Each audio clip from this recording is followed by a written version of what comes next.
शिवम अरोड़ा जी। राधे राधा श्रीमान जी। राधा वल्लभ श्री हरिवंश महाराज जी। महाराज जी, क्या किसी को क्षमा करना चाहिए? कभी कभी क्षमा करने से अपराधी की हिम्मत बढ़ जाती है। तो तुम्हारी क्षमा उसके लिए सांप से भी बढ़कर दंडनी हो जाएगी। उमा क्षमा सापौ ते भारी, अपने कर्म जाय अपकारी। यदि आप दंड दोगे तो कानून में आप अपराधी साबित हो जाओगे।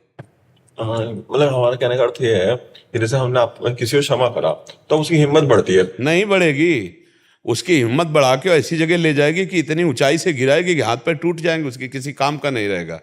तुम्हें उदाहरण बता रहे, एक लड़का था तो जब किसी की मुछ को ऐसे देखता, मुछ वाले को, तो बड़ा मजाक, मुछ मुछाड़ा ऐसे वैसे करके उसका उपहास करता।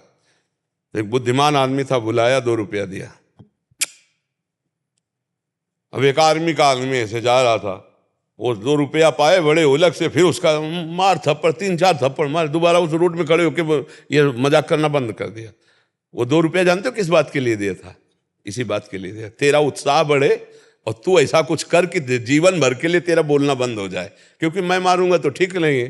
तो भगवान खुद व्यवस्था कर देते हैं। उमा क्षमा सापौ ते भारी, अपने कर्म जाय अपकारी। यदि कोई अनर्थ कर रहा है, अधर्म कर रहा है, तो आप उसे कानून से दंड दिलाइए, आप कानून में रिपोर्ट कीजिए, आप स्वयं उसके दंड देने वाले मत बनिए। हमारे देश का संविधान है, हमारे देश का कानून है, और अगर कोई नहीं है तो भगवान दंड देने वाले हैं। आप दंड दोगे तो आप अपराध, एक अपराध करता है, एक अपराधी को दंड देता है, तो दोनों अपराधी हो जाते हैं। नहीं, हमको चाहिए कि अपराध से हम बच करके और उसका सुधार हो, उसका मंगल हो। पहले हम भगवान से प्रार्थना करते हैं उसकी बुद्धि शुद्ध हो। देखो, कोई आदमी दूषित नहीं होता है, उसकी बुद्धि दूषित होती है। मानो कोई हिंसक है, बेविचारी है, अगर उसका हिंसा और बेविचार भाव हट जाए तो बहुत बढ़िया आदमी हो जाए ना, तो हम भगवान से प्रार्थना करते हैं। अगर वो हमारे साथ अनाचार दुराचार करता है तो हम कानून का सहयोग लेते हैं, हम कानून पे रिपोर्ट करते हैं, उसको उसका दंड दिलवाते हैं। हम स्वयं दंडदाता न बने, हमारी तरफ से तो उसका मंगल ही होना चाहिए। तो अपराधी को अगर कानून दंड देता है तो ये उसका अपराध का मार्जन होता है और वो पवित्र होता है। और अगर ऐसा कोई खूंखार अपराधी है और कानून उसे बंदी बना लेता है तो लाखों लोगों की सुरक्षा व्यवस्था हो जाती है, सबका मंगल हो जाता है। पर हम अपराध ना करें, नहीं तो अगर हम अपराधी का अपराध करेंगे तो हम भी कानून के अपराधी बन जाएंगे। नहीं बन जाएंगे? नहीं, हम उनको सजा नहीं दे रहे, पर हम कहने का अर्थ यह है कि हम उससे संबंध रखें या ना रखें। मतलब मान लीजिए हमने उससे कुछ, आप संबंध शब्द अलग हो गया और क्षमा शब्द अलग हो गया, वो अलग अलग दिशा को जाता है। संबंध तो नहीं रखेंगे। जो भगवत मार्ग विरुद्ध है या अपराध प्रवृत्ति वाला है, हम उससे संबंध नहीं रखेंगे। तजेता ही कोटि वैरिशम जद्यप परम स्नेही, जाके प्रीन राम वैदेही। और चाहे वो बिल्कुल क्लोज रिलेशन क्यों ना हो। हाँ, क्यों? तजो पिता प्रहलाद, आगे में इसी के बोला, तजो पिता प्रहलाद विभीषण बंधु भरत महतारी, गुरुबल तजो कंत ब्रज बनितन बेमुद मंगलकारी। सब मंगल भवन प्रभु का भजन करके सबका मंगल करने वाले महापुरुष बन गए। समझ रहे? चाहे जितना क्लोज हो, अगर अधर्माचरण करते हो तो हम आपको नहीं मानते। प्रहलाद जी साष्टांग पिता को प्रणाम करते थे, लेकिन जब भगवान का विरोध किया तो दैत्यराज कह के बात की, पिताश्री कह के बात नहीं की, दैत्यराज कह के बात की। पैर छू करके बात करते थे भरत जी माता कह के की। और जब राम जी को 14 वर्ष का वनवास दिया तो पापिनी कह के बात किया। पापिनी, मेरे को लक्ष्य बनाकर मेरे प्रभु को 14 वर्ष का वनवास, आज के बाद कभी मां नहीं कहूंगा, कभी तुम्हारा चेहरा नहीं देखूंगा। ऐसे तो चाहे जितना क्लोज संबंध हो, जो अगर दुष्ट है, अपराधी है, तो हमारा कोई नहीं है, ऐसा भाव रखना चाहिए। महाराज जी, किन्हीं किन्हीं परिस्थितियों में आप सहने को भी बोलते हैं कि उस समय सही है, थोड़ा वेट कीजिए, सामने वाला बदल सकता है। एक सीमा तक, एक सीमा तक जहां तक सहन करना है। मान लो पिता है, हमारे पोषण का अधिकार हो, अगर हमारा शोषण कर रहा है, अनाचार दुराचार कर रहा है, तो उसको कानून के द्वारा दंड दिलाइए। वो पिता नहीं, वो राक्षस है, उसको बंदी बनवाइए। समझ पा रहे हैं आप? ऐसे भाई है, हमारे सगे भाई हो, लेकिन तुम आप दुराचार अनाचार कर रहे हो, अपराध कर रहे हो हमारे समाज हमारे राष्ट्र के खिलाफ, तो हम तुम्हारे को बंदी बनवाएंगे, हम तुम्हारे खिलाफ चलेंगे, हम तुम्हारे अनुकूल नहीं चलेंगे, क्योंकि आप धर्म विरुद्ध आचरण कर रहे हो। कई बार चुप रहने से क्या होता है ना, चुप रहने से दूसरे की हिम्मत बढ़नी शुरू हो जाती है। हाँ, बिल्कुल ठीक बात। कुछ नहीं करा पर आप सिर्फ चुप रहे, या सह लिए या चुप। देखो, इसके 2 भाग हैं। आपने संबंध शब्द से कहा, तब हमने कहा, और इस शब्द से है कि जैसे हमें गली चलते कोई हमारा अपराध कर रहा है और हम चुप होकर निकल गए, तो उसको भारी दंड मिलेगा, आपके द्वारा नहीं, भगवान के द्वारा कोई दंड। अगर आप अरजते हो तो अपना समय नष्ट करोगे और झगड़ा झमेला बढ़ेगा। मौन, सब गलतियों को क्षमा करके चुपचाप निकल जाना है, तो अब उसका बढ़ावा होगा। अब वो ऐसी जगह फंसेगा जहां उसका बाप मिलेगा और उसको ऐसा उत्तर देगा ना कि जीवन भर के लिए संभल जाएगा। पक्का समझ लो, अपने को जहां तक हो बचा के निकलना चाहिए। मतलब वो ऐसा समझो, गंदी नाली में ईंट मारो तो अपने ऊपर छिट्टी पड़ती है, वो तो है ही है। अगर उससे आप बात करोगे तो आपका माइंड भी परेशान हो जाएगा। हो सकता है ऐसी और प्रतिकूलताएं बढ़ा दे वो। एक तो मान लो पॉइंट है कि हम नहीं बोलेंगे तो वो बढ़ जाएगा, और एक पॉइंट है कि आप बोलोगे तो और आतंक मचा सकता है, फिर आपका जीवन संकट में पड़ सकता है, फिर समस्या में। इसलिए चुप हो निकल जाओ, उसके लड़ने वाला कोई मिल जाएगा, उससे बड़ा कोई उससे मिल जाएगा जो उसका उत्तर दे देगा। ऐसा नहीं कि संसार में कोई ना बोले तो बढ़ता ही चला जाएगा, अपने आप मिट जाएगा। भैया यहाँ कितने आप बताओ, कौन बढ़ के कितना बढ़ा, सब मिट्टी में मिल गए। जितना बढ़ने की कोशिश की मिट्टी में मिल गए, खंडहर पड़े। तो ऐसा नहीं है, अधर्माचरण करने वाला उसका कर्म ही उसको नष्ट कर देता है।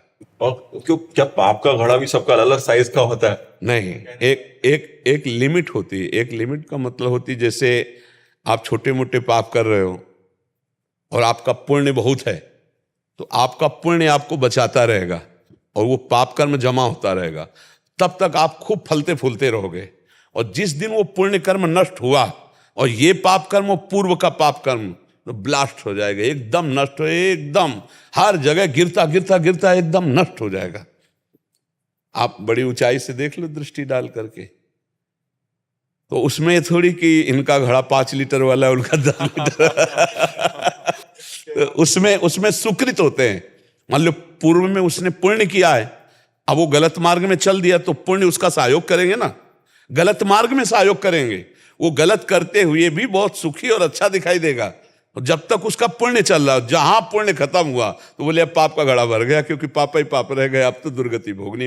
और कोई कोई पुण्यात्मा दुख भोगते पाए जाते हैं कि बहुत अच्छे चल रहे हैं, धर्म में चल रहे हैं, एक एक कदम सही चल रहे हैं, लेकिन हर कदम उनका दुखमय हो रहा है, क्योंकि उनका पाप का क्रम चल रहा है। अब वो पाप नष्ट हो रहा है और पुण्य जमा हो रहा है, और जहां उनका पाप नष्ट होता है प्रकाशित हो जाएंगे, और जहां उनका पुण्य नष्ट होता है वो नष्ट हो जाएंगे।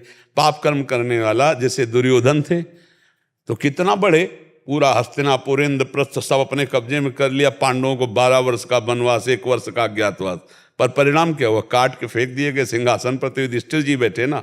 तो हमें परिणाम पर दृष्टि रखनी है। सत्य चलने वाला थोड़ा दुखी हो सकता है, लेकिन परिणाम उसका बहुत अच्छा होगा। पाप कर्म करने वाला थोड़ा सुखी दिखाई दे सकता है, लेकिन परिणाम बहुत बुरा होगा, वो नष्ट भ्रष्ट हो जाएगा। और कई बार जो पुण्य आत्मा होती है उसका जो अंतिम समय होता है ना, वो बहुत ट्रेजिक होता है। मतलब कई बार मैंने देखा जैसे बहुत बड़े महात्मा भी है तो उनकी एंडिंग बहुत क्या होता है tragic इसमें, क्या होता है कि जैसे हजारों अनंत जन्म व्यतीत हो गए, अब हमें भगवत प्राप्ति, अंतिम जन्म है हमारा, अब शरीर तो छोड़ना है। हो सकता है कीड़े भी पड़ जाएं, हो सकता है सड़न भी पैदा हो जाए, क्योंकि अब जाना, अब जाते जाते सब हिसाब किताब बराबर, अब जाके भगवान। और कितने ऐसे पापी देखे जाते हैं कि 1 सेकंड में शरीर छूटा और कोई परेशानी नहीं, चले गए, क्योंकि उनकी लंबी यात्रा है, फिर आएंगे, फिर जन्मेंगे, फिर मरेंगे, और उनका आखिरी जन्म। ऐसा सैकड़ों महात्माओं को देखा गया कि मतलब अंतिम जो बहुत ही मतलब बहुत ही, कि जो आप संसारी आदमी के भी नहीं देखेंगे ऐसी शरीर की स्थिति, पर उनका आखिरी जन्म है। अनंत जन्मों का हिसाब किताब बराबर करके वो भगवान के धाम जा रहे हैं, क्योंकि शरीर तो छूटेगा ही, और छूटते छूटते सब हिसाब किताब हो गए और भगवान को प्राप्त हो गए। भारती जी, कटक उड़ीसा से। राधा वल्लभ श्री हरिवंश महाराज जी। महाराज जी, गुरुदेव सर्वत्र विद्यमान है, इस हेतु आप में हमने अपने गुरुदेव को देखते हैं। पिछले 1 वर्ष से राधा नाम को जप करने का प्रयास कर रहे हैं। महाराज जी, मेरा प्रश्न है कि नाम जप करते हुए भी मुझे दूसरों में दोष दर्शन हो रहे हैं, मैं ऐसे में क्या करूं? मुझे इसमें सफलता में बाधा पहुंच जाएगी। अगर दूसरों का दोष दर्शन करेंगे, दूसरों का दोष चिंतन करेंगे, दूसरों की दोष चर्चा करेंगे, तो अपने को भगवत प्राप्ति में बाधा पड़ जाएगी, अपना भजन फल क्षीण होता जाएगा। क्यों देखते हैं दूसरों में दोष दर्शन? भगवान ने सबको बनाया है, अपनी अपनी रीति से सब चल रहे हैं, हमको अपने अनुसार चलना। तेरे भावे जो करे भलो बुरो संसार, नारायण तू बैठ के अपनो भवन बुहार। हमारे अंदर तो कमी है ही, हम दूसरों में दोष दर्शन देख रहे हैं, बहुत बड़ी कमी। तो हम दूसरों के क्या दोष दर्शन देखें? पहले अपना घर साफ कर लें हम। हमारा हृदय खुद गंदा है, मलिन है। सब में भगवान देखना चाहिए तो देख नहीं पा रहा है, देख रहा है दोष दर्शन। तो हमें अपने को धिक्कारना चाहिए, अपने को सुधारना चाहिए। बुरा जो देखन मैं चला, बुरा न मिलिया कोई, जो दिल खोजूं आपनो तो हमसे बुरा न हो। जब हृदय आपका निर्मल हो जाएगा तो सब में प्रभु दिखाई देने लगेंगे। चिद चिद लक्षणम सर्वम राधा कृष्णमयम जगत, जैसे हर मंदिर में भगवान विराजमान है, ऐसे सबके हृदय मंदिर में भगवान विराजमान है। हमें क्रियाएं नहीं देखनी, हमें कारण तत्व देखना है। सबका कारण तत्व श्री भगवान है।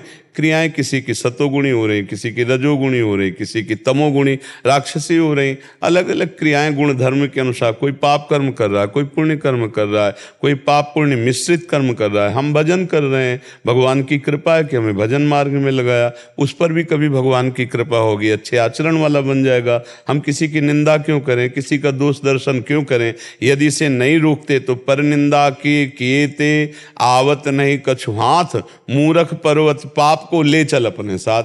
दूसरों के दोष और पाप इकट्ठा कर लोगे, फिर राधा नाम भी छूट जाएगा और मन में आएगा भजन से कोई लाभ तो मिलता नहीं। पक्का इसमें तुरंत सुधार कीजिए, दूसरे को देखते ही नमन कीजिए कि प्रभु इसमें विराजमान है। इसके जो आचरण वो जाने, हमारा कोई ठेका थोड़ी पूरी सृष्टि का। हमको तो अपने को सुधार कर चलाना है, अपने को गंदी बात नहीं करनी, गंदे चिंतन नहीं करना, गंदा दृश्य नहीं देखना। तो हम अपने को गंदगी से बचावें, हम दूसरे की गंदगी क्यों अपने ऊपर ला दें? हाँ, कोई अपना प्रियजन है, अपने से बात करे तो उससे प्रार्थना कर दें, हमें लगता है आप थोड़ा गलत हो, आप इस पर सुधार कर लीजिए। जब हमारा कोई बात नहीं मानेगा, हमारा कोई संबंध नहीं, तो हम उसके दोष दर्शन क्यों देखें? हम भगवत दर्शन करें, दोष दर्शन क्यों करें? जी। प्रदीप पालीवाल जी। राधे राधे महाराज जी।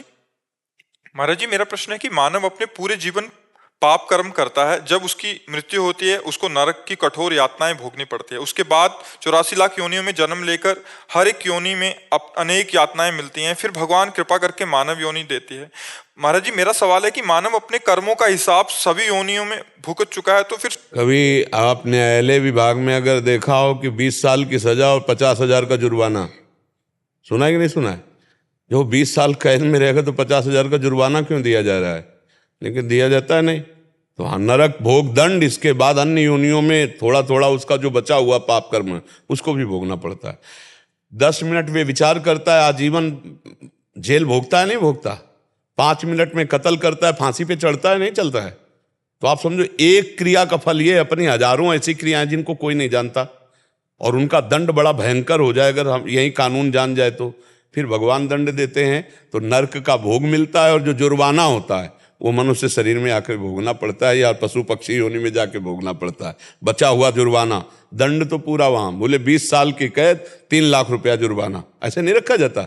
50,000 जुर्माना तो उस भागवतिक कानून है। नरक दंड भोग, और इसके बाद अन्य योनियों में उनका कुछ भोग भोगना पड़ेगा। उसमें सुख भी मिलेगा, दुख भी मिलेगा। ऐसा नहीं कि दुख ही दुख मिलता हो, सुख दुख दोनों मिश्रित हर जीव को होते हैं, हर जीव को मिलता है, तो इसलिए मिलता है। इसी को सुधार कर लो, खूब भजन करके सुख और दुख दोनों का नाश करके शुभ और अशुभ का भगवान की प्राप्ति कर लो। नहीं जो बात देखो, चोरी की पुलिस आई, डंडा मार मार करके पहले थाने ले जाती है, 10-5 थप्पड़ मारो थाने, और थाने में डट के धुलाई होती है, फिर वहाँ से उसको फिट करके फिर वहाँ ले जाया जाता। अभी कोई न्याय नहीं हुआ, अभी कोई दंड नहीं मिला, फिर ले जाया जाता है उसको जज के सामने, फिर 2-4-6 साल मुकदमा चलता है, फिर उसकी सजा आती है। आप समझो, पहले प्रोसेस समझो।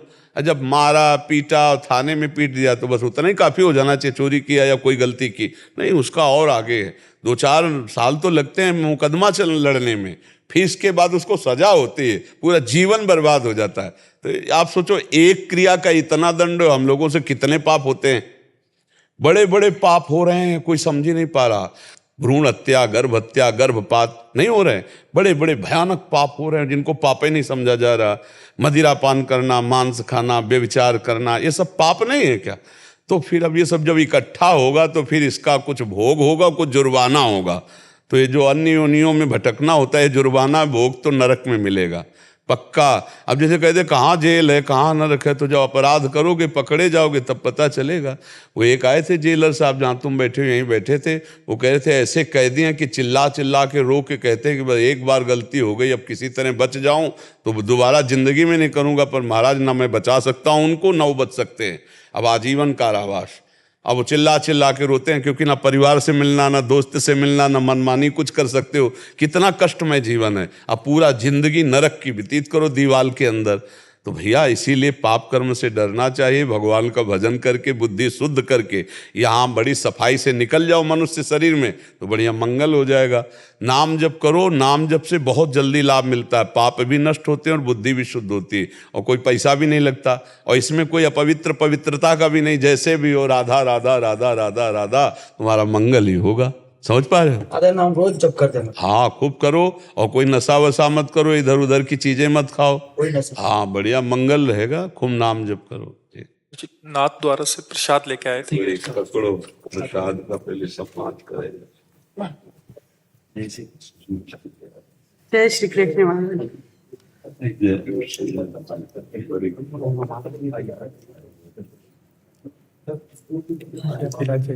प्रसाद है तो इसलिए ही बन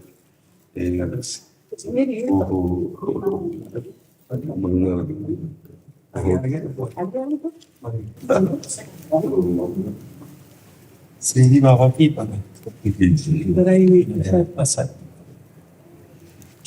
आपने तो माला माल कर दिया है। इतना हमारी खुशियां पूर्ण पोशाक है।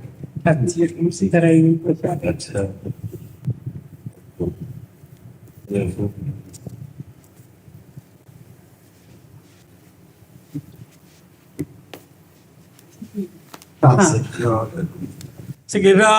धरण की जय, गोवर्धन नाथ की जय, श्याम सुंदर श्री हमने महाराज राधा रानी की जय। कैसे विराजे इतना ये ठाकुर जी को चोली का चोली श्रृंगार का चंदन है बाबा, जो परसों ठाकुर जी के श्रीअंग पे हम लोग सब भोर करके अपने सभी लगा दें। क्या सेवा करें आप। बस आपके आशीर्वाद दर्शन बने हो रहे। गए और आपका आशीर्वाद मिल गया, बहुत बड़ी चरणार अरविंद के आशीर्वाद मिल जाते बाबा।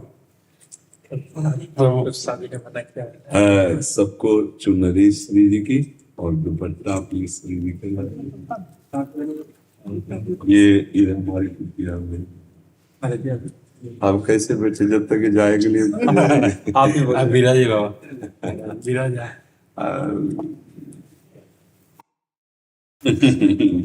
अब कैसे मनति हर्ष जनावलते की आज बहुत हर्षित है मना। कल राजभोग करके सीधी बाबा की राजभोग की झांकी करके वो गाड़ी लेके निकला। मेरे को महाराज जी को माला जी और चंदन ले जाना है मेरे। हसी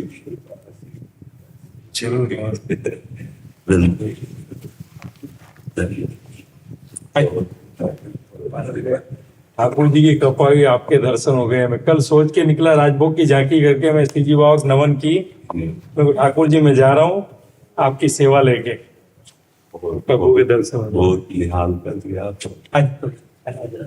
आचार्य उपेंद्र जी महाराज जी, इन्होंने आपको दिखाने के लिए एक बुक लाए थे। ये समाज के उसके लिए काफी सारी सेवाएं अलग अलग भागों में देखते हैं, अलग अलग उसमें इनका ऐसा प्रश्न था कि उसमें कि महाराज जी भारत को फिर से विश्व गुरु बनाना है, तो उसके लिए हमारा प्रयास क्या हो। देखो, हमारी जो भावना है हम सबकी बहुत अच्छी है।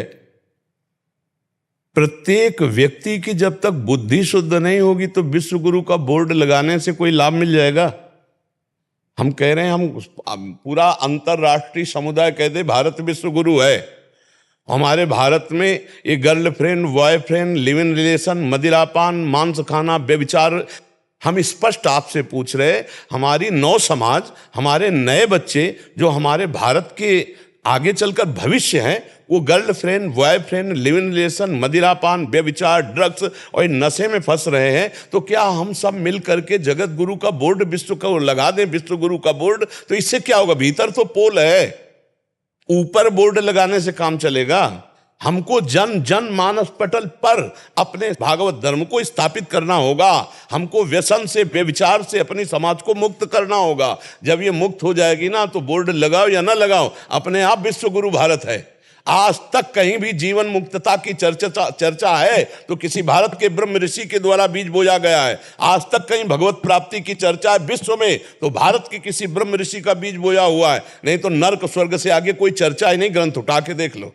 तो हमारे भारत को विश्व गुरु पद पर लाने के लिए पहले हमारी समाज को सुधरना होगा। स्वयं आध्यात्मिक गुरु हमारी आंतरिक फाउंडेशन करके मुंबई में संस्था है और सारे गुरुओं से मैं मिलते रहता हूँ। हमको विश्वेश्वरानंद गिरी महाराज जो हरिद्वार है उन्होंने ही आपके पास भेजा था ये सब बात के लिए। तो वही सवाल था कि जो आप बता रहे कि ये सब ठीक होना चाहिए, तो मेरा वही सवाल है कि वो हम अप्रोच जब लोगों को करते हैं तो वही दिक्कत आती है, वही बाधा आती है, तो किस तरह से रोक किस तरह से लगाए, वो क्या करे। और दूसरा बात है, जब हम विश्व गुरु की बात करते हैं तो भारत अगर हमारा देश है, अगर ये गुरु बनना है तो मतलब बाकी सारे जो धर्म है वो शिष्य होने चाहिए, बराबर शिष्य होंगे ना तभी तो स्वीकार करें। तो उनकी रीतियां पूरी अलग है, उनका सारा आज मन में द्वेष भाव रखा हुआ है, तो ये किस तरह से। महाराज जी, पहली बात तो है कि जो विश्व गुरु होता है वो विश्वात्मा होता है, विश्वात्मा होता है, वहां द्वेष का अंकुरण ही नहीं है। इस सर्वत्र अपने प्रभु को देखने वाला व्यक्ति ही विश्व गुरु हो सकता है और सर्वत्र विश्व का मंगल चाहने वाला ही विश्व गुरु हो सकता है। हमारा भारत ब्रह्म ऋषियों से धर्म से युक्त देश माना गया है। अब हमारी जो कमी हो रही, हमको पहले उसे ठीक करना है। हमारी खुद की इंद्रियां कहां हैं? अगर जनेन्द्रीय स्त्री भोग सुख ले रही है, रसेंद्री का भोग, रसना का भोग ले रही है, तो महाराज कितना भी ज्ञान बघारा जाए, कुछ नहीं ज्ञान किसी काम का। वो ज्ञान किस काम का? जो काम पर विजय न प्राप्त कर सके, क्रोध पर विजय न प्राप्त कर सके, जो सर्वत्र भगवत दृष्टि न प्रदान कर सके। केवल हम लिखने और बोलने से जगत गुरु नहीं हो जाएंगे। हमें अपनी इंद्रियों पर विजय प्राप्त करना होगा। हमें अपने स्वरूप को, बोध को अपने में, अपने आप से अपने आप में देखना होगा। और जब हम अपनी दृष्टि से देखेंगे तो सबका परिवर्तन शुरू हो जाएगा। आप सब मिले, हम सब हाथ मिलाएं और अपने को जितेंद्री बनाएं और अपने को भगवत भजन से ठोस करें और फिर हम उतरे समाज में, तो पूरा विश्व बोलने लगेगा कि भारत जगत गुरु है, विश्व गुरु है। ये बोलने लगा, हमको उनके मुंह से सुनना है, अपने मुंह से नहीं करना। भारत विश्व गुरु है, नहीं तुम बोलो। देश विदेश में हमारी वाणी, हमारी बात, हमारी दम, हमारी तपस्या, हमारा भजन ऐसा जाए कि वो झुक करके बोले कि नहीं भारत विश्व गुरु है, तब माना जाता है। हम अपने तपोबल से, अपने भजन बल से, अपने सद्विचार से हम श्रेष्ठ हैं, ये बात तभी साबित हो सकती है जब हम पहले सब में भगवत दर्शन करें, सबके आचरणों का सुधार हो, सबकी भावनाओं का सुधार हो। आज हम क्या करते हैं महाराज, आपको भले थोड़ा ये बात कम समझ में आवे, आज हम प्रवचन को पेट पोषण का, अपनी वासनाओं का धंधा बना लिया है। आप खुल करके समझ लीजिए, अधिक से अधिक धन संग्रह, अधिक से अधिक भोग संग्रह, अधिक से अधिक मान प्रतिष्ठा, अपना नाम, और आड़ लेते हैं हम धर्म की, आड़ लेते हैं हम प्रवचन की, आड़ लेते हैं हम भगवान की, तो इससे उसका प्रकाश नहीं होने वाला। प्रकाश तब होता है जब प्राणों की बाजी धर्म के लिए समर्पित करके और खुद तप में जीवन व्यतीत करते हुए प्रत्येक प्राणी को अपने तपोबल से बदलने की ताकत रखी जाती है। ये हमारे भारत की परिपाटी रही है। प्रत्येक हिंसक को, चोर को, व्यभिचारी को अपने तपोबल से, अपने पुण्य बल से, उसके माइंड को, साधु माइंड से खेलता है। ये जो धर्म उपदेशक है ये माइंड से खेलते हैं, उसके असत माइंड को सत में परिवर्तित कर, अस्तो मा सदगमय, उसके अंधकार में काम क्रोध लोभ में फंसे हुए माइंड को, बुद्धि को, उसे तमसो मा ज्योतिर्गमय, मृत्युर्मा अमृतम गमय। इसलिए हमको जरूरत पहले एक एक व्यक्ति को अपने आप को सुधरने की है, तब हमारा भारत विश्व गुरु होगा। इनकी बुद्धि का परिवर्तन होना अत्यंत अनिवार्य है। जब तक इनकी बुद्धि का परिवर्तन नहीं होगा तो घर में भी विचार कर रहे हैं, घर में तांडव मचा रहे हैं, माता पिता का अपमान कर रहे हैं, ये नशा कर रहे हैं, ड्रग्स कर रहे हैं, ये नाना प्रकार की कुमार्ग। अब कैसे सुधारा जाए? आप हमें बताओ। जब तक इन नौजवानों की बुद्धि नहीं सुधरेगी तो हमारा देश कैसे विश्व गुरु हो जाएगा? हमारे भारत का प्रत्येक बच्ची और बच्चा ये प्रमाण होना चाहिए। अब विदेशी परंपराएं हमारे में घुस गई हैं। ये व्यभिचार प्रवृत्ति क्या है? आज एक बच्ची 4 लड़कों से संबंध रखती है, एक से ब्रेकअप, दूसरे से, फिर तीसरे से। इसे क्या कहते हैं? एक बच्चा 4 बच्चियों से ऐसे गलत संपर्क कर रहा, इसे क्या कहते हैं? ये हमारे भारत की परिपाटी है, ये बढ़ती चली जा रही है। इसे कौन रोक रहा है? केवल हम उपदेश मात्र, केवल देर, इस पर कौन कूद रहा है?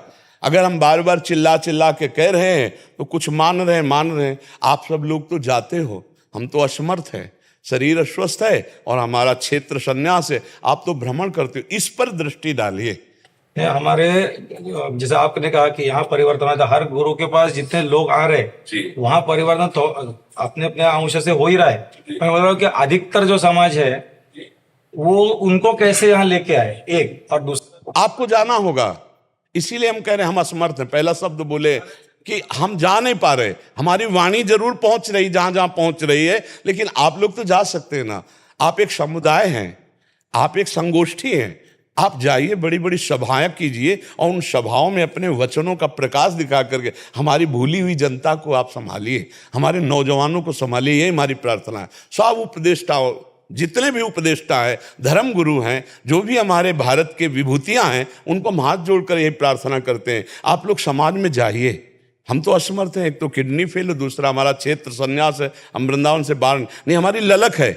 अगर हमारा क्षेत्र संन्यास ना होता और किडनी ठीक होती तो हम जेलों में भी जाकर के सत्संग करने की भावना रखते हैं कि हम जा करके उनको समझाएं कि एक गलती ने तुम्हारा पूरा जीवन बर्बाद कर दिया, अब एक सुधार कर लो तो भले जेल में रहोगे लेकिन तुम भगवान को प्राप्त हो जाओगे, तुम एक अक्षय दैवी संपदावान बन जाओगे। और ऐसा नहीं कि संसर्ग से परिवर्तन ना होता हो। आप देखिए ना, आप जिनसे संसर्ग कर रहे हैं उनका कुछ और स्वरूप है और आप जिनसे नहीं मिल पा रहे हैं उनका कुछ और स्वरूप है। आप मिलिए, आप मिलिए, स्वार्थ रहित होकर मिलिए, आप उनके लिए उनसे मिलिए, आप उनके जाकर के उनको ये जताइए कि आप जिन आचरणों से चल रहे हो यही आचरण आपका नाश कर देंगे। आप इन आचरणों से चलोगे तो आपको किसी से आशीर्वाद मांगने की जरूरत नहीं, आप खुद सुखी और खुशहाल रहेंगे, आप चिंता और शोक रहित रहेंगे, क्योंकि हम सब अविनाशी के बच्चा हैं। तो जब तक अविनाशी मार्ग नहीं मिलेगा तो प्रकृति से हम कभी सुखी नहीं हो सकते, प्रकृति के द्वारा हम कभी नहीं सुखी हो सकते। परमात्मा का अंश परमात्मा स्वरूप में ही विश्राम पाएगा, प्रकृति में विश्राम, और प्रकृति में गलत तरीके से प्रकृति का भोग करते हुए हम आसुरी प्रवृत्ति को प्राप्त हो रहे हैं। इसलिए हमें चाहिए, आज हमारे में गलती हो रही प्रभु, हम खुद संयम छोड़ रहे हैं, हम खुद भोग विलासी बन रहे हैं, हम खुद मान सम्मान प्रिय बन रहे हैं, इसलिए हमारा प्रभाव नहीं पड़ रहा, इसीलिए हमारा प्रभाव पूरा विस्तृत नहीं पड़ रहा। दीपक का दीपक की तरह, हाइलोजन का हाइलोजन की तरह, लेकिन विश्व गुरु बनाने के लिए सूर्य की तरह प्रकाश चाहिए। तो हम सब एकजुट हों, हम सब एकजुट हों और हम सबका उद्देश्य बने, सबका उद्देश्य बने, अपने अपने स्वार्थ की सीमाओं को पार करके देश मंगल के लिए, समाज मंगल के लिए। तो भारत विश्व गुरु था, और आपको सच्ची बताएं भारत विश्व गुरु है और भारत विश्व गुरु रहेगा, इसे कोई नकार नहीं सकता। अभी क्या बनाना है भारत को विश्व गुरु है और रहेगा। हाँ, ये जरूर है कि हम में जो कमियां हैं हमको पहले दूर करना है। नहीं, हम प्रमाणित नहीं कर पाएंगे कि हम विश्व गुरु हैं। प्रमाणित तभी कर पाएंगे जब हमारा हर नागरिक पवित्र आचरण वाला, सुख और शांति युक्त जीवन हो। और महाराज दो सवाल उसमें और थे। एक है कि जैसा आपने कहा भी, अपने जो हिंदू धर्म है उसमें अलग अलग देवता है, गणपति होगा, कोई विष्णु कृष्ण मानता है, कोई राधा मानता है, कोई दत्त मानता है, तो अनेक देवताओं के वैसे, लेकिन हमारा भी एक ही, हम जो बोलते हैं ना ओमकार, एक ही अगर तो होगा सब। तो दूसरे धर्म वाले तो उनको अपने इसमें लोग जो बढ़ चुके हैं अलग अलग परंपराओं में, अलग अलग उसमें, तो वो क्या बोलते हैं, मतलब हमारा आया हुआ अनुभव बता रहा हूँ, हमारी आध्यात्मिक संस्था में वो लोग जो वो पूछते हैं कि पहले आप ही लोग का तो पहले द्वैत दिखता है, वो अद्वैत में पहले आ जाना। नहीं, वो मूर्ख है, वो नहीं जानते, बात करके देखे। मेरा सवाल है कि उनको क्या बताए। हाँ, समझो, घड़ा, कुल्हड़, सकोरा, इनमें है क्या? मिट्टी, कुंडल, हार, करधनी, बाजूबंद है क्या? सोना। वो अज्ञानी है, वो क्या जानता है? मेरा परमात्मा मेरे भाव के लिए वो मेरा बेटा बन सकता है, मेरा पिता बन सकता है, मेरा गुरु बन सकता है, मेरा शिष्य बन सकता है। मेरा प्रभु इतना कृपालु कि हम जिस भावना से उसे देखते हैं वो वही भावना स्वीकार करके हमारे सामने प्रकाशित हो जाता है। वो ऐसा एक होते हुए भी वो अनेक भावनाओं का पोषण कर रहा है। कहीं शिव पार्वती के रूप में बैठा है, कहीं गणेश और सिद्धियों के रूप में बैठा है, कहीं सिया राम के रूप में, कभी राधे श्याम के रूप। जिधर तू चाहे उधर वो है एक ही तत्व, दूसरा तत्व नहीं है। कैसे तुम कह सकते हो कि हम भेद वाले हैं? कैसे? हम अभेद है, हम कृष्ण बोले, तुम राम बोलो, वही राम रमा सब में है, वही कृष्ण सबका आकर्षण कर रहा है, वही गणपति है, वही शिवा है, वही अंबा है, दूसरा कोई नहीं है। अब नहीं तुम जानो तो हम तुम्हें समझाने के लिए थोड़ी बैठे। मान लो मूर्ख कोई कहे कि आपस में फूट, कैसी फूट है, कहाँ फूट है? और फूट है जिनके अंदर, वो किसी देवता को नहीं मानते, किसी धर्म को मानने वाले नहीं, वो केवल धर्म की आड़ में लेकर अपने द्वेष राग का खेल खेल रहे हैं। नहीं तो एक को मानने वाला सर्वत्र अनेक में एक ही देखता है। हमारा सिद्धांत है हमारे देश का। अगर काली माना रामकृष्ण परमहंस जी ने तो उसी में कृष्ण को देखा, गोस्वामी जी ने सिया राम माना तो सब में सिया राम देखा, गोपियों ने श्याम माना तो सब में जित देखू तित श्याममयी है, ब्रह्म दृष्टि से महापुरुषों ने देखा तो सर्वम खलमिदम ब्रह्म ने नानास्ति किंचन। कहां भेद है? भेद जिसकी बुद्धि में वही भेद है, नहीं तो सब जगह अभेद तत्व परमात्मा विराजमान। वो भेद कैसे मिटाए, वो मेरा सवाल था। जब तक प्रश्नकर्ता की बुद्धि का भेद नहीं मिटेगा तब तक भेद मिटता ही नहीं है। जरूरत है प्रश्नकर्ता की बुद्धि का भेद मिटना।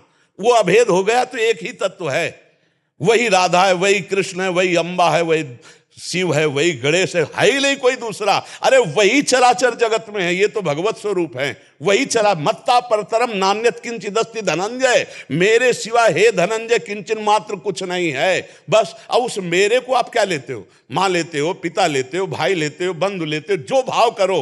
तुम्हें माता च पिता तुम्हें, तुम्हें बंधुश्च सखा तुम्हें, वही अनुभव में आएगा।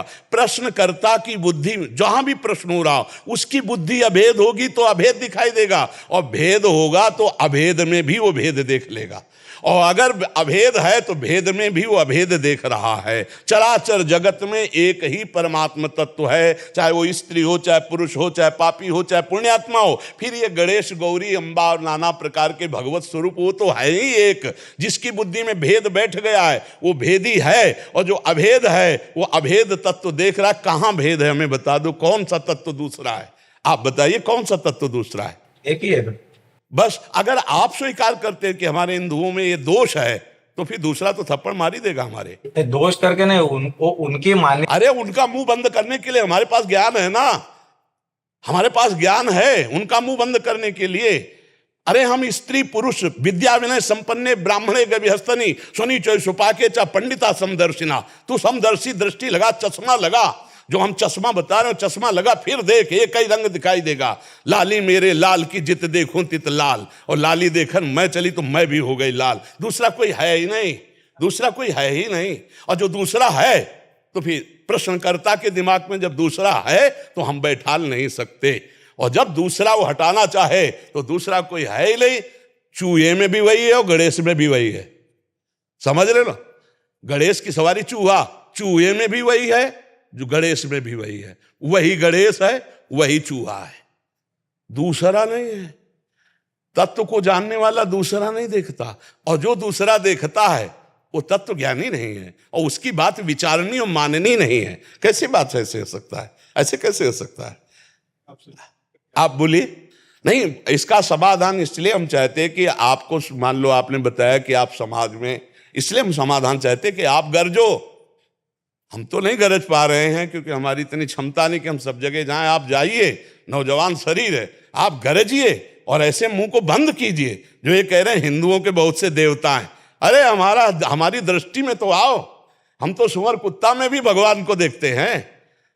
नामदेव जी ने देख लिया ना कुत्ते में भगवान को। हमारे यहाँ तो 12 अवतार भी भगवान का माना गया है। हम तो मछली में भी भगवान देखते हैं, कछुआ में भी भगवान देखते हैं, है? उपदेश करना अलग बात है, हम देखते हैं, हम अनुभव करते हैं। वो मेरा मत्स्य रूप है, वो कूर्म रूप है, वो वाराह रूप है, वो चराचर जगत रूप है। सारा का सारा सृष्टि वही बना हुआ है, दूसरा कोई है ही नहीं। हमारे 1 2 10 20 भगवान नहीं, चराचर भगवान है। जड़ चेतन जग जीव जत सकल राम मैं जानी, बंदों सबके पद कमल सदा जोरी जुग। मेरा भगवान तो इतने रूपों में विराजमान, अनेक होते हुए भी एक है, एक होते हुए भी अनेक है। इस रहस्य को जो जान गया वो निर्मल ज्ञान को प्राप्त हो जाता है। क्यों प्रभु? तब जरूर अभी वही आयोजन सब करना था, अभी वही करेंगे। आपने जो कहा आपके आशीर्वाद से कर देंगे, तो वही पूछा था। और सनातन धर्म के सारे गुरु एक होने को बता रहे, मुझे वही विश्वेश्वरानंद गिरी महाराज ने उसी के लिए भेजा था, यही सवाल पूछने के लिए कि सारे सनातन गुरु एक होके किस तरह से आवाज। प्रभु एक तो तब होंगे जब उद्देश्य एक होगा। उपाधि, रुपया, प्रणाम नमस्कार मान कीर्ति तो हम सब एक नहीं हो पाएंगे प्रभु। एक तो उद्देश्य एक होगा तब हो पाएंगे। जब हमारा उद्देश्य होगा केवल भगवत प्राप्ति, हमारा उद्देश्य होगा जन समाज को भगवदानंद का प्रदान करने की भावना, तभी भगवान हो सकता है। यहाँ तो बहुत कुछ उल्टा है।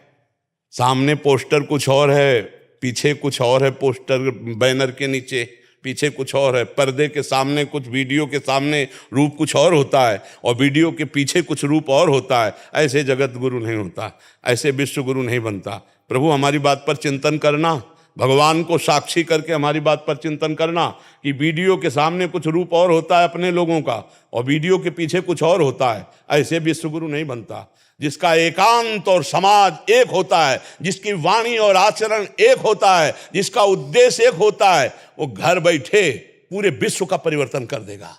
वो घर बैठे पूरे विश्व में जय जयकार मचवा देगा श्री भगवान की। सत्य में ताकत है। जब सुगंध आ जाती है ना पुष्प में, तो भौरों को निमंत्रण नहीं देना पड़ता, वो मड़राने लगते हैं और भौरे पराग पाकर फिर मुग्ध और लुब्ध हो जाते हैं। इसलिए हमको अपना सुधार करना है। हम जितना सुधार और बलिष्ठ होते जाएंगे, समाज का परिवर्तन अपने आप होता जाएगा।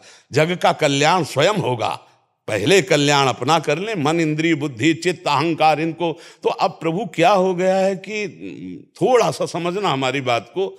आज हम दूसरों का परिवर्तन चाहते हैं पर अपना नहीं, इसीलिए परिवर्तन नहीं हो रहा।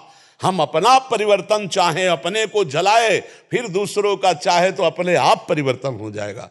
परोपदेश कुशल बहु तेरे। ये अब इस पर आप विचार करना, चूंकि हम मित्रवत इस समय बात कर रहे हैं। हाँ, समाज का या संगोष्ठी का या एक समुदाय का जब एक उद्देश्य हो, अपने को जला करके दूसरे को निर्माण करना, दूसरे की भावनाओं को पुष्ट करना, तो अपने को जलना है। कामाग्नि, क्रोधाग्नि, लोभाग्नि, मोहाग्नि, मदाग्नि, मत्सराग्नि, इनसे हम जल करके तप कर स्वर्ण की तरह चमके, हम इनसे फेल ना हो। ऐसा अगर नपना नापेंगे कसौटी तो कितने निकलेंगे भगवान जाने। स्वांग रख करके सब कुछ करने का भावना और बहुत तरह से अर्थ की प्राप्ति, मान की प्राप्ति, बहुत बड़े बड़े सब भोगों के संग्रह, ये तो एक अलग क्षेत्र हो गया। लेकिन एक आदमी का मंगल चाहना हृदय से, ये एक अलग बात हो गई। और ये तभी होती है जब स्वयं में वो उद्देश्य जो हम दूसरे को देना चाहते हो हमारे में है। हमें लगता है हर व्यक्ति का परिवर्तन होना चाहिए, हर माइंड का परिवर्तन होना चाहिए, तभी हम सब एक होंगे, नहीं तो नहीं हो पाएंगे। अपनी अपनी सब स्वार्थ पूर्ति के लिए यदि हम चलेंगे तो हम फिर विश्व के लिए नहीं कर पाएंगे, हम देश के लिए नहीं कर पाएंगे। सर्वे भवन्तु सुखिनः वही कह सकता है जिसका सब में अपने इष्ट का भाव है। उदार चरितानाम वसुधैव कुटुंबकम, ये मेरा परिवार है पूरा विश्व। इस भावना से जब हम बढ़े तब, और ये बहुत कठिन भावना भगवान हो रही, तो ऐसा नहीं कि ऐसे नहीं है, ऐसे हैं जो हमारे देश का मंगल, जगत का मंगल, पर जो आपका ये वचन है कि हम सब एकजुट हो जाए, नहीं हो पाएंगे प्रभु। क्योंकि एकजुट वही हो सकता है जो एक में स्थित होकर सबका मंगल करना चाहता है। और जिसको अपनी वासनाओं की पूर्ति, तो आपका स्वागत करेगा, आपसे हाथ मिलाएगा, लेकिन काम में नहीं आएगा, अपने काम में नहीं आएगा। अपने काम में जीवन समर्पित करने वाला ही आएगा।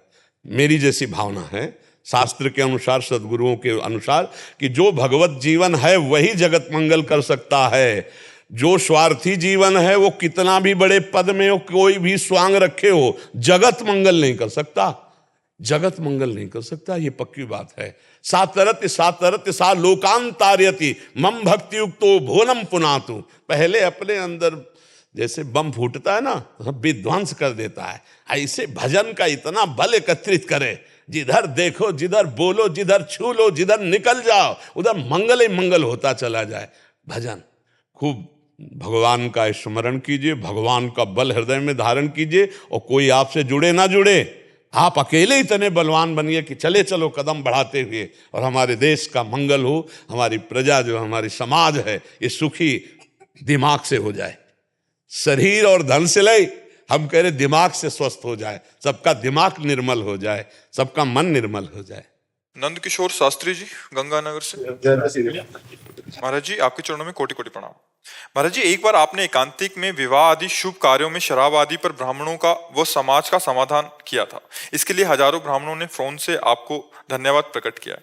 महाराज जी अब प्रश्न, महाराज जी एक बार पहले आए थे, प्रश्न किया था कि जब विवाह आदि समारोह होता है तो उसमें शराब पी के आ जाता है, तो उसमें आपने आपका समाधान किया था, तो उसमें काफी सारे लोगों ने हुआ। अभी इनका एक प्रश्न है महाराज जी, प्रश्न ये है कि कई बार शास्त्रीय विधि के से अनुष्ठान करने पर भी जजमान की सांसारिक मनोकामना पूर्ण न होने पर जजमान श्रद्धाहीन होकर ब्राह्मणों व शास्त्रों की निंदा करने लगता है, जिससे हम ब्राह्मणों को बहुत दुख होता है। इस बात से नहीं, इसमें एक बात यह है ना कि अदृष्ट बलवान होता है, पूर्व का किया हुआ पाप कर्म बहुत बलवान होता है।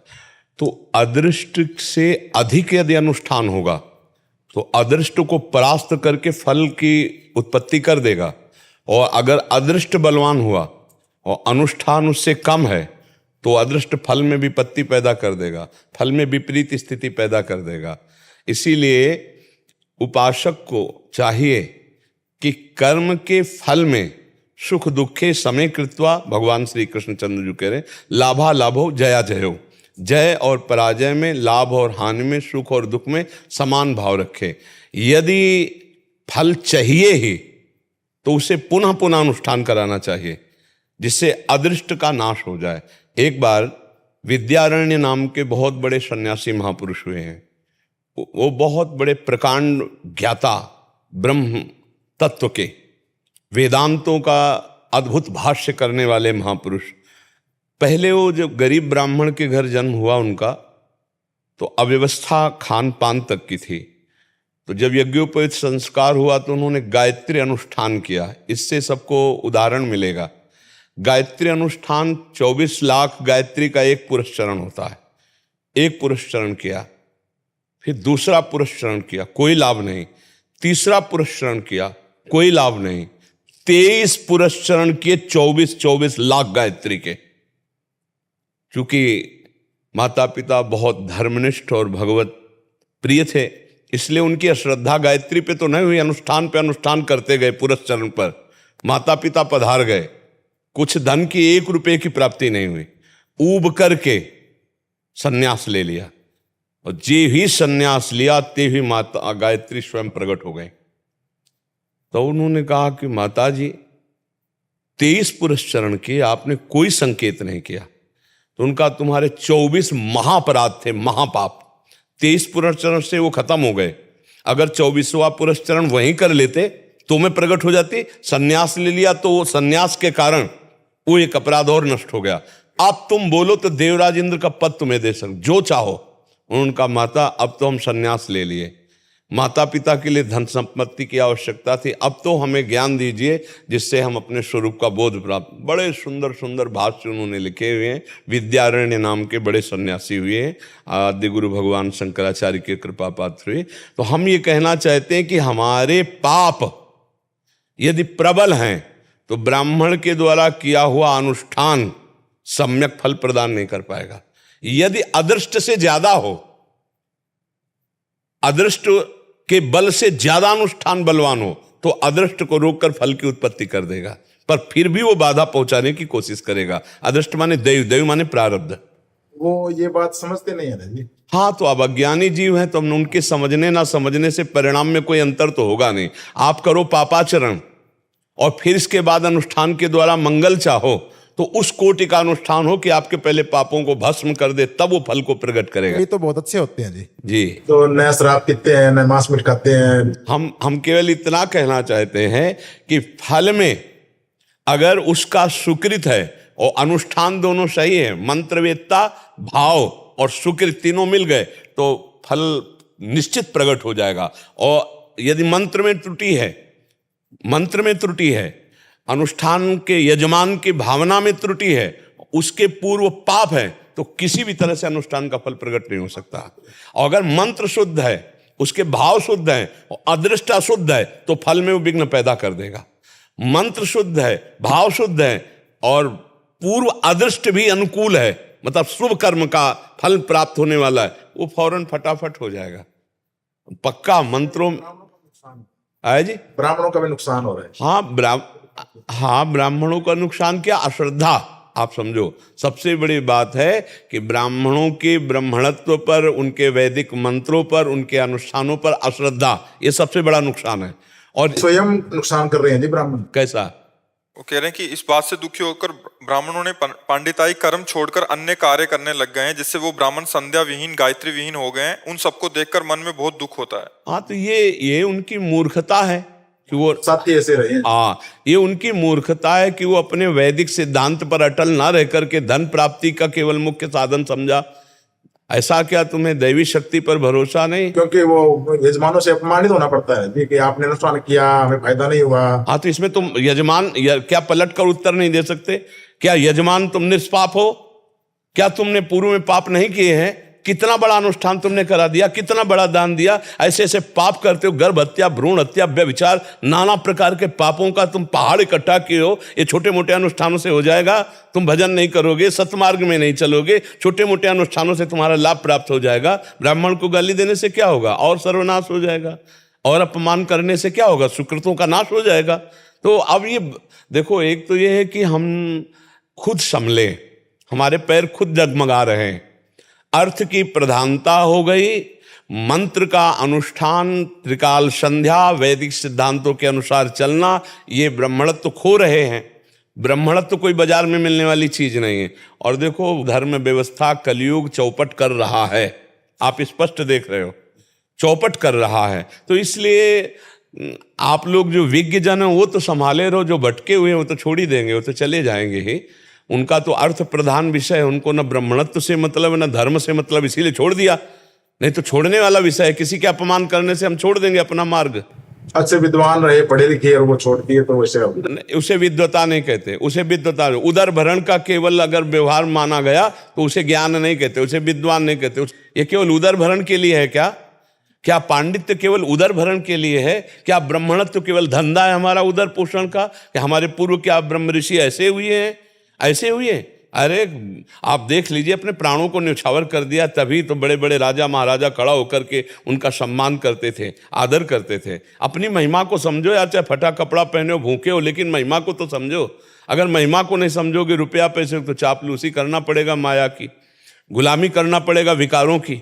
हाँ, तो जैसे आपने वो शादी पर बोला, उसके बाद एक भी शादी नहीं आई जी। एक आई थी तो उसको मैंने कहा शराब नहीं पीना जी। तो उसके बाद नहीं आई। आप धर्म से चलोगे, धर्मो रक्षति रक्षिता, क्या धर्म पर आपको विश्वास नहीं? देखो, पूरे गांव में कह दिया नहीं कराएंगे जी। हाँ, धर्मो रक्षति रक्षिता, धर्म की रक्षा करोगे तो आपकी रक्षा। हाँ, ये जरूर है कि युग धर्म का प्रभाव है, कलयुग का प्रभाव है। और अनुष्ठान में आप निश्चित समझिए, यजमान की पवित्रता और आचार्य की मंत्र पवित्रता दोनों काम करती है। आचार्य का मंत्र पवित्र, अनुष्ठान पवित्र, यजमान अपवित्र है, उसके अनुसार नहीं चल रहा, फल की उत्पत्ति नहीं होगी। मनमानी आचरण करने पर फल में विपरीतता आ जाती है। मंत्र की चूक और यजमान की चूक दोनों फल पर प्रभाव डाल देती है। अब ये ऐसे तो नहीं है कि आप पंडित को 10-5 हजार रुपया दे दो, ये फल होना ही चाहिए, नहीं होगा तो हम तुम्हें दंड देंगे या तुम्हें गाली देंगे। ये तो दंड तो नहीं, चलो वो गाली देते ही हैं, श्रद्धा। महाराज जी, भाव ये है कि जैसे कोई कार्य सिद्धि के लिए अनुष्ठान होते हैं, तो अनुष्ठान किया, जैसे आपने बोला अदृष्ट, जो वो एकदम पहाड़ की तरह है, तो ये काम नहीं करेगा। बिल्कुल नहीं करेगा, बिल्कुल नहीं करेगा, बिल्कुल नहीं करेगा। उसके लिए बार बार अनुष्ठान चाहिए, तब विजय प्राप्त होगी। ऐसे थोड़ी होगी कि पुत्रेष्टि संतान करो, एक ही बार में संतान हो जाएगी। अगर आपका अदृष्ट जोरदार है तो आपको बार बार करनी पड़ेगी, तभी वो नष्ट होगा, तब आपको फल प्राप्त होगा। मनमानी ऐसे थोड़ी होता। अरे बहुत बलवान पूर्व प्रारब्ध होता है, जो पूर्व पाप है वो कोई साधारण नहीं होता, बहुत बलवान होता है, बड़े बड़ों को कष्ट देता है। जैसे ये शुभ कर्म किए, यज्ञ आदि या जो भी अनुष्ठान हुआ, इसका प्रभाव भी होता है। हाँ, बिल्कुल प्रभाव पड़ेगा। ये कोई निष्फल थोड़ी जाएगा। अब पंडित को गाली दे दी तो निष्फल तो हो ही जाएगा। और अगर श्रद्धा पूर्वक है कि भाई हमारा कोई प्रारब्ध है जो नहीं हो रहा, तो ये जमा हुआ जाके शुभ में, अब ये आगे सुख प्रदान करेगा। और वो अदृष्ट जो अभी बाधा पहुंचाया, फिर अनुष्ठान करवाए, फिर मंगल कीजिए, एक दिन वो समाप्त हो जाएगा और तुम्हारा मंगल, ये सब जुड़ करके महामंगल हो जाएगा। पर ये सब पौराणिक ऐतिहासिक बातें कैसे समझ में आए? जो आज के आधुनिक जन हैं उनको तो ऐसा लगता है कि आप तुरंत सही। हाँ, जो चाहिए वो हम, ऐसा असंभव है, ऐसा संभव है। मंत्रों में बहुत बल है, बिल्कुल सिद्ध बात है, लेकिन तुम्हारे पूर्व किए हुए कर्म में भी बहुत बल है। अवश्य में वो भोक्तव्यम कृतम कर्म शुभाशुभम। अब देखो, एक बार भगवान श्री कृष्ण से युद्ध करने के लिए जरासंध 23 अक्षोणी सेना लेके गया, काट के फेंक दी सारी सेना, और बलराम जी ने फांसा हल में जरासंध को। भगवान श्री कृष्ण ने इशारे से कहा, प्रभु जिस काम के लिए आए बड़ा सहयोग करेगा ये, मारो मत, छोड़ दो। 17 बार 23 अक्षोणी सेना लेकर के आया, 17 बार, और हार गया। अब इसके बाद गया, जितने ब्राह्मण अनुष्ठान में बैठाले थे सब ब्राह्मणों से कहा, अगर इस बार श्री कृष्ण नहीं हारे तो सबको मृत्यु दंड दूंगा। क्योंकि वो ब्राह्मण भक्त भी था। जरासंध रोज ब्राह्मणों को दान देता, ब्राह्मणों से अनुष्ठान करवाता, पर क्रूर कर्मा भी था। उसने कहा कि अब, और भगवान का नाम नमो ब्रह्मणे देवाय गो ब्राह्मण हिताय, भगवान का नाम रण छोड़ पड़ा है, रण छोड़ भाग पड़े भगवान उनकी रक्षा के लिए। ब्राह्मणों के अनुष्ठान को सिद्ध करने के लिए भगवान 18वीं बार भाग पड़े। जरासंध ने कहा कि अरे भाई, तुम तो बड़े वीर कहे जाते, कुछ ले देखा पीतांबर पहनाते हुए भाग पड़े भगवान। बड़ा विचित्र खेल है, रण छोड़ भगवान नाम पड़ा तभी भगवान का। अपने ब्रह्म ऋषियों की सुरक्षा के लिए भगवान भाग पड़े। ब्राह्मणों के अनुष्ठान में महाबल है, महातप है, जो भगवान को भी रण छोड़ नाम दिला सकता है। बस ये है कि अनुष्ठान में धैर्य रखा जाता है, उसमें हमारा पूर्व प्रारब्ध यदि बाधा पहुंचाए तो हमें बार बार अनुष्ठान करना चाहिए। एक बार अनुष्ठान करके ब्राह्मणों का अपमान कर दोगे तो तुम्हारा किया कर ऐसा मिट्टी हो गया और पूर्व प्रारब्ध तुम पर छा जाएगा। वैसे आजकल ऐसी मानसिकता बनती चली जा रही है, खान पान अशुद्ध, व्यवहार अशुद्ध, कि मतलब इस पर कोई बिरला ही विश्वास करता है अनुष्ठान आदि पर, मंत्रों पर नहीं। तो लोगों का धीरे धीरे अस्तित्व उठता जा रहा है, क्योंकि इतनी मलिनता बुद्धि में बढ़ती चली जा रही कि मंत्र पर विश्वास, अनुष्ठान पर विश्वास, दैवी संपत्ति, दैवी शक्तियों पर विश्वास उठता चला जा रहा है। से आपको सुनने लगे हैं ना जी, तब से कह देते हैं सामने वाले को जी, कि आपका प्रारब्धिक कर्म अगर प्रबल हुआ जी, तो अनुष्ठान कुछ नहीं करेगा। हाँ बिल्कुल ठीक बात है, बिल्कुल ठीक बात स्पष्ट कह देते हैं। है। हाँ बिल्कुल ठीक, तुम गाड़ी निकालो, हाँ। फिल्म मार दो, ठीक है। हाँ बिल्कुल ठीक बात है। क्योंकि जैसे महामृत्युंजय है, बहुत सामर्थ्यशाली है, रोगनाशक है, और आपकी अकाल मृत्यु का अपहरण करेगा, नष्ट करेगा अकाल मृत्यु को, और आपके मृत्यु योग को भी टाल सकता है। पर अब कितना बड़ा योग आपका है, उसके अनुसार कितने हजार मृत्युंजय, कितनी पवित्रता से जब करना चाहिए उसके अनुसार देखना चाहिए। अब तुम सोचो कि पंडित को हम 1121 रुपये दे करके लगाकर महामृत्युंजय का लाभ ले ले, नहीं। सर्वतो भावेन, उस समय उसको गुरु भाव से मानकर उसकी आज्ञा में, और परम पवित्र अपने आचरण, परम पवित्र दिनचर्या, और फिर मंत्र का अनुष्ठान हो, निश्चित फर्क पड़ेगा। काल, महाकाल है भगवान शिव, उनका मंत्र जिसे मृत्युंजय रोग का नाश कर देगा। ये पक्का बात है, ये अनुभूत बात है। वो जीवन की आपकी जो मिटने वाली रेखा है उसको भी बड़ा भावी मिट सकें त्रिपुरारी, जो विधि के अंक लिखे उसको भी मिटाने के सामर्थ्य भगवान शंकर। पर उसके लिए हमें चाहिए भाव, चाहिए श्रद्धा, चाहिए पवित्रता चाहिए। अब ये सब कहाँ रह गया? तुम रुपये के बल से प्रारब्ध मिटाना चाहते हो, बहुत सावधानी की जरूरत है। गलती हो गई, पूर्व पाप हमारा प्रबल है, अब हम अनुष्ठान करके उसको मिटा दें। देखो, अनुष्ठान किया श्रीमद् भागवत का गोकर्ण जी ने, तो महापापी धुंधकारी प्रेत बना हुआ सबके सामने विमान आया और भगवत धाम में गया ना, 7 दिन का अनुष्ठान। लेकिन और सुनने वाले नहीं गए। तब गोकर्ण जी ने कहा कि सुना तो इन लोगों ने भी, ये क्यों नहीं गए? अब जरा यहीं पर विचार कीजिए। तो उन्होंने कहा इनके और उसके भाव में अंतर है। उसने 7 दिन पानी भी नहीं पिया, और जो सुना उसका मनन किया, उसके अनुसार, मनन के अनुसार ये भगवत धाम को जा रहा है। इन लोगों ने मनन नहीं किया, इसलिए भगवत धाम नहीं जाएंगे। अगली बार फिर कथा सुनाओ, सब मनन करें तो सब भगवत धाम जाएंगे। बात समझो, एक ही जगह कथा हो रही है। धुंधकारी के लिए विमान आता और सबके लिए विमान नहीं आता। अब सब लड़ने लगे कि हमारे लिए विमान क्यों नहीं आया? क्योंकि आप में कमी है, आपका मनन, आपका उस तरह का श्रवण, आपका उस तरह का त्याग नहीं है आपके अंदर। उसने खान पान सब त्याग कर रात दिन श्रवण और मनन किया, तो उसका फल हुआ कि विमान आ गया। पंडित को दोष नहीं देना चाहिए, अपने कर्म को भी देखना चाहिए कि हमारा कर्म कितना प्रबल। हाँ, कुछ ऐसे हैं जिनको मंत्रों का ज्ञान नहीं है, जिन केवल रुपए के लिए ऐसा, वो बात अलग है। लेकिन जो मंत्रवेत्ता है, जो ब्रह्मचर्य से युक्त है, जो पांडित्य से युक्त है, जो संयम नियम से, एक पत्नी व्रत को ब्रह्मचारी ही कहते हैं। हाँ, अपने पत्नी से ही केवल अनुराग रखने वाला, धर्म के अनुसार केवल सहवास करने वाला, उसे ब्रह्मचारी ही कहते हैं। तो ये ब्रह्म ऋषि जन, हम सब ऋषियों की तो संतान है कुल परंपरा से। देखो, अगर आप गौर से ऊपर चढ़ते चले जाओ तो अपने कुल का जो गोत्र है वो किसी ब्रह्म ऋषि से जुड़ा होता है। बोले भरद्वाज है, बोले सांडिल्य है, याज्ञवल्क है, गर्ग है, गौतम है, ऐसे नहीं आते। हाँ, तो वो सब अपने ऋषियों की ही तो कुल परंपरा हम सब हैं। सब ऋषियों की कुल परंपरा है, सब ऋषियों से ही प्रकट हुए हैं।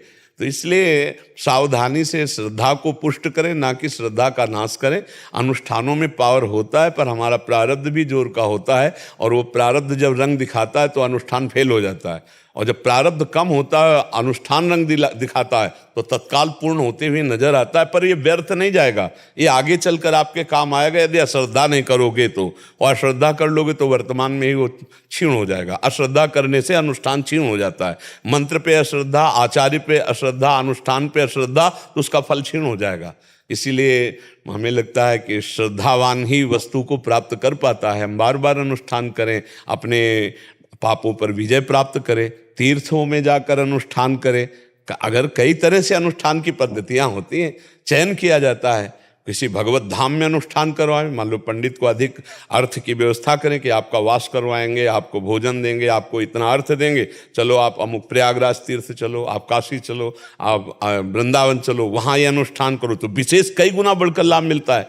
उसी अनुष्ठान का कई गुना बढ़कर लाभ मिलता है। महाराज जी, इसमें एक हमारा वो था, इसमें इसका इसी वाक्यों का वो लेके कभी इधर से भी गलती हो जाती है। धन आदि की अगर इच्छा प्रबल हो जाए तो सामने वाले को क्या पता कि हम कौन सा अनुष्ठान करा रहे हैं, और अनुष्ठान के लिए उसको प्रेरित कर दिया और फिर धन भी ले लिया और इधर करें उधर करें। हाँ, तो उसको तो लाभ मिलेगा जजमान को, और पंडित की दुर्गति होगी।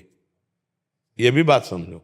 जजमान ने जो आपने कहा वो दे दिया, अर्थ दे दिया, आपको सामग्री दे दी, सारी व्यवस्था कर दी, पूरी श्रद्धा, तो भगवत विधान से आपके पुण्यों से उसका लाभ तो बनेगा, लेकिन आपकी हानि हो जाएगी।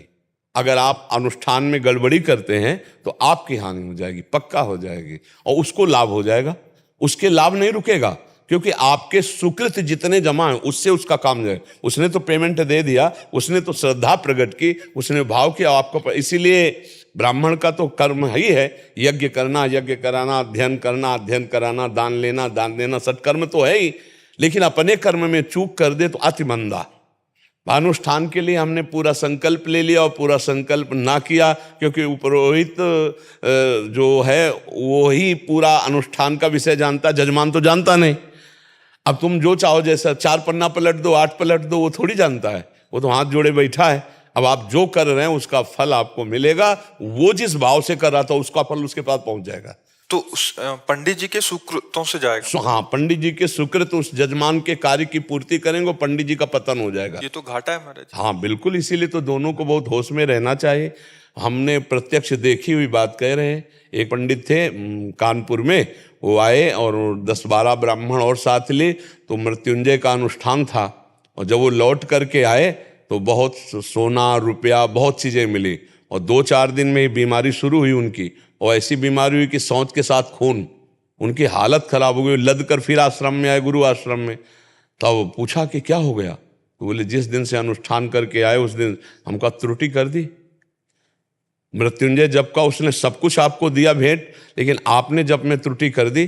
तो बोले 10 लोग हमारे साथ थे, उनमें से किसने त्रुटि की? हम कहा वो तो आपको केवल जानता है, मुखिया आप थे, आपको ही भोगना पड़ेगा। अगर आपके 10 लोगों ने त्रुटि की तो आपको ही भोगना पड़ेगा। हाँ, तो फिर बोले अब क्या करें? तो हम कहा अब तुम अनुष्ठान करो अपने बचने के लिए। अब मृत्युंजय का अनुष्ठान तुम खुद करो अपने लिए, वो काट देगा। फिर उस पर बहुत सूक्ष्म है, कोई खिलवाड़ ले है। हाँ, तभी तो पंडितों के चरण छुए जाते हैं कि वो जान की बाजी लगा करके मंत्रों के द्वारा दूसरे के पापों का नाश करके उनका मंगल करते हैं। तभी तो उनका चरण पूजा जाता है, तभी उनको प्रणाम किया जाता है। ये कोई खेल साधारण थोड़ी है। निश्चित दुर्गति हो जाएगी अगर अनुष्ठान पूरा नहीं किया। अगर ये बहुत सी बार बीमार हो जाते हैं ब्राह्मण से, हाँ, क्योंकि उसका प्रभाव आ जाएगा उसे। बिल्कुल उसी अनुष्ठान में हो जाते हैं जी। है उसी अनुष्ठान में। उसी अनुष्ठान में, क्योंकि उस तत्काल उसका प्रभाव पड़ेगा, उसका प्रभाव तत्काल पड़ता है जी। और एक बात और है, यदि गायत्री जप करने वाला नहीं और पांडित्य कर्म करता तो बुद्धि भ्रष्ट हो जाएगी। आप पहचान लेना, अगर वो गायत्री अनुष्ठान नहीं करता है, स्वयं के लिए जप नहीं करता है और प्रतिग्रह लेता है और अनुष्ठानों में त्रुटि हो ही जाती है, ए पंडित जी तुम जल्दी विवाह करवाओ, अब उसको तो पता नहीं ना जजमान को, और आपने तो फिर वो बुद्धि धीरे धीरे पतित होती चली जाती है, भ्रष्ट हो जाती है। मतलब ऐसी भ्रष्ट हो जाती है कि हम आपको कैसे बतावें, बहुत बुरी तरह से, मतलब धर्म भ्रष्ट हो जाती है। भ्रष्ट होने का मतलब है धर्म भ्रष्ट हो जाना, बिल्कुल धर्म से पतित बुद्धि हो जाती है। अब ये पतित ही तो हो गई, जो आपने बताया ब्राह्मणत्व छोड़ करके अन्य कार्यों को चले जाना, तो पतित ही हो गई ना। हाँ, उनको देखते हैं बड़ा दुख होता है, तो अच्छे साथ साथ ही पड़े। नहीं, आपको धन्यवाद है कि आप ब्राह्मणत्व की वो बनाए हुए हैं, आपका चेहरा भी बताता है कि आप सुरक्षित हो, आप अपने ब्राह्मणत्व से आपका तेज जो है मुखारविंद का, नेत्रों को बताता है आप अपने धर्म से चल रहे हो, और चलते रहना।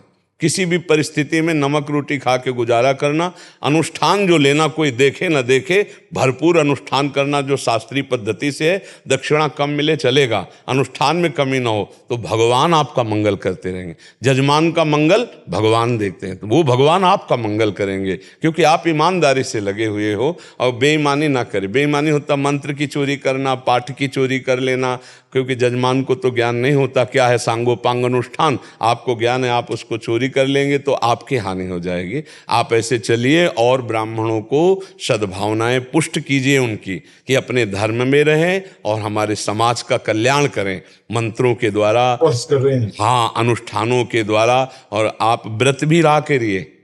व्रत रहते हैं, एकादशी व्रत रहते हैं, हाँ श्री जन्माष्टमी, हाँ, एकादशी भी रहा करिए, क्योंकि व्रत, अनुष्ठान, गायत्री, संध्या, इन्हीं के तपबल से ब्राह्मणत्व सुरक्षित रहता है। हम इसी से दूसरों का कल्याण करते हैं।